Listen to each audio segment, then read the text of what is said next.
Hello everyone, I Sandeep Bihan welcome you all to our today's English class. Students, we had completed our first unit, People at Work. Okay, this is the first unit of English Reader of DAV class 7th. Today we'll do the exercise or the book part of section A. We had completed the explanation of all the three sections, section A, B and C of unit 1.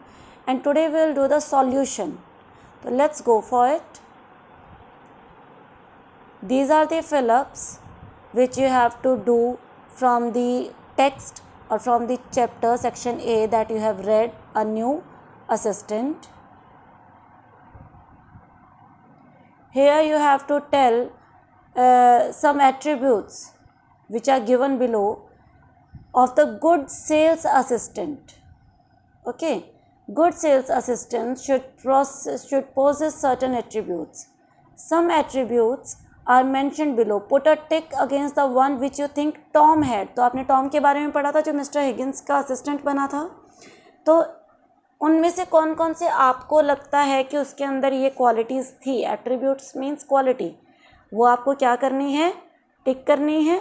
अगर आपको लगता है इनमें से कोई नहीं थी तो you can cross it. It's all up to you.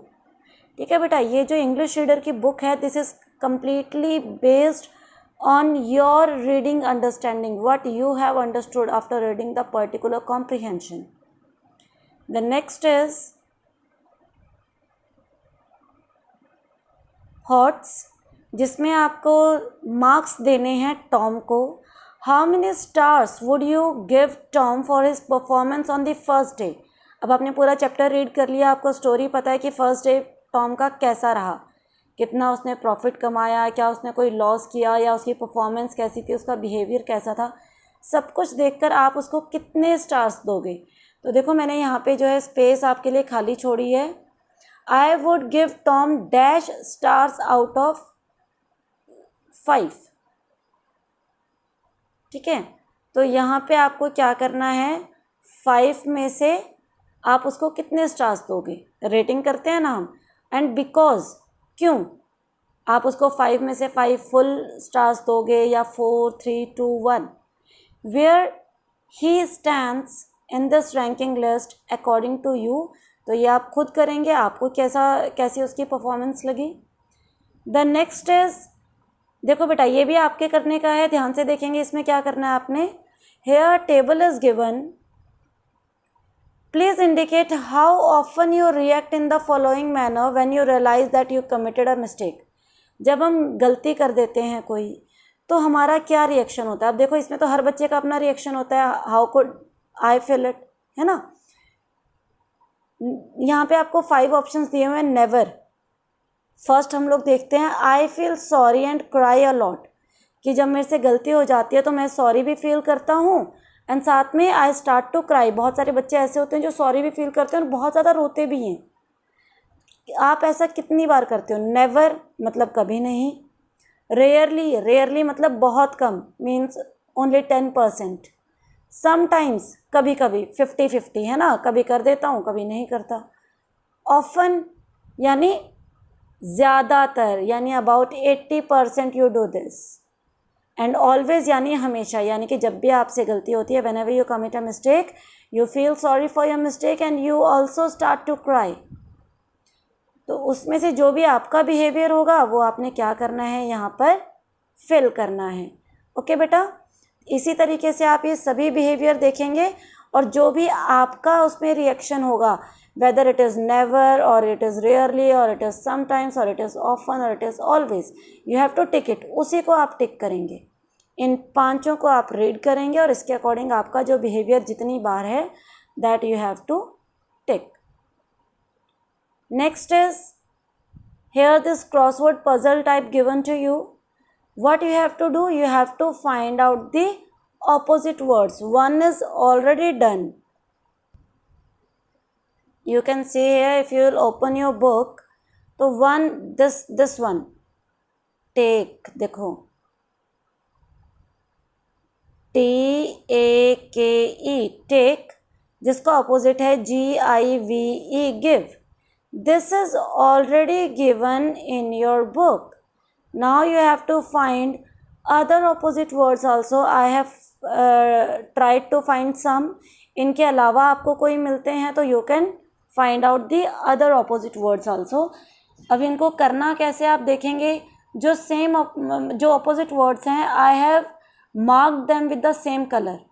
You can see here under with blue color, तो under का opposite over, small का opposite big, buy का opposite sell, good का opposite bad,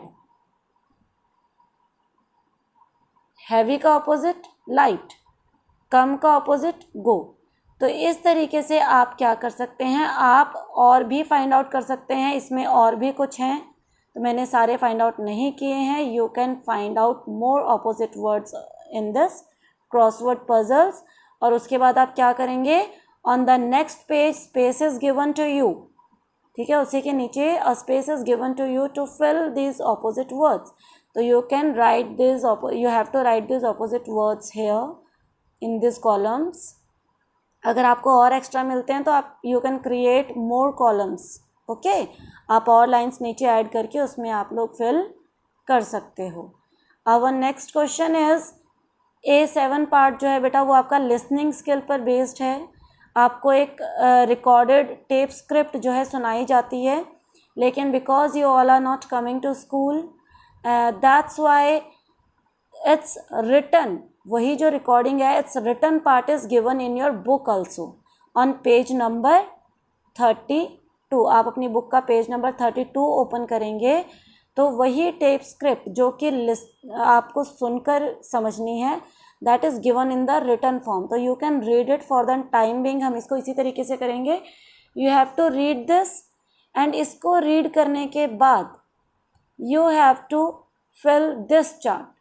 अब देखो इसमें क्या किया हुआ है, according to Tom what he felt about mister Higgins. अब इसमें इस रिकॉर्डिंग में क्या था, इस रिकॉर्डिंग में था कि after spending his first day with mister Higgins what Tom thought of him.